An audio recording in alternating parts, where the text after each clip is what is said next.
Garrett Swain. Yeah, I'm Kevin Deese.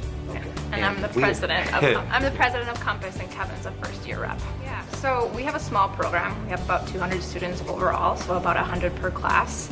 And when you join our program, you essentially become a part of all of the groups on campus, which is about 20 clubs.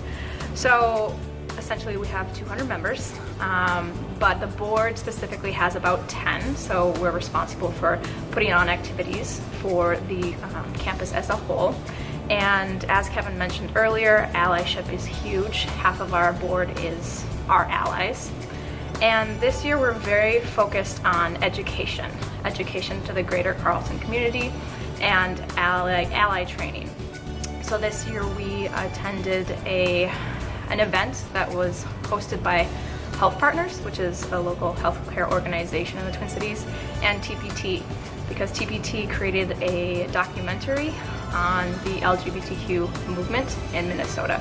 So we attended this, we brought a group of Carlson folks and we attended this evening. We saw some clips, saw a panel discussion with some leaders and the director, and it's fantastic exposure to some people that don't know much about the LGBTQ community.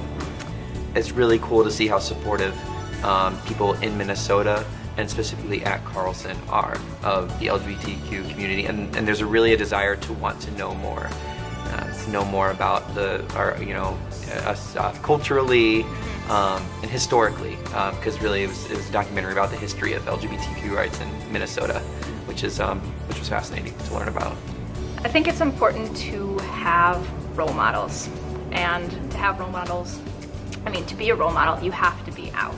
And I feel like we've been given so much, this generation, from the generations before us, that in a way we kind of owe it to them, and we owe it to ourselves, and we owe it to the next generation to be out, to be proud, to become those business leaders that people can look up to.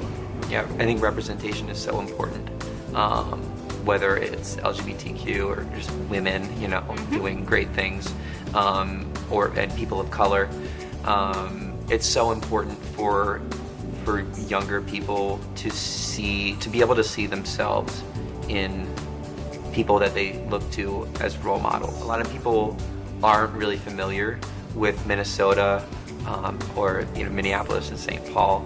I know I come from Florida originally, by way of South Carolina and Maryland too, but this is my first time living in a different time zone, and I'm just been really astounded at the local community, not just the activity within the LGBTQ community, but overall it's such a progressive and vibrant local scene. Minnesota, a lot of people just don't know about Minnesota. It's kind of, really flies under the radar. But there's a lot of exciting stuff happening within the cities and at the state level too. And there's just so much to get involved in.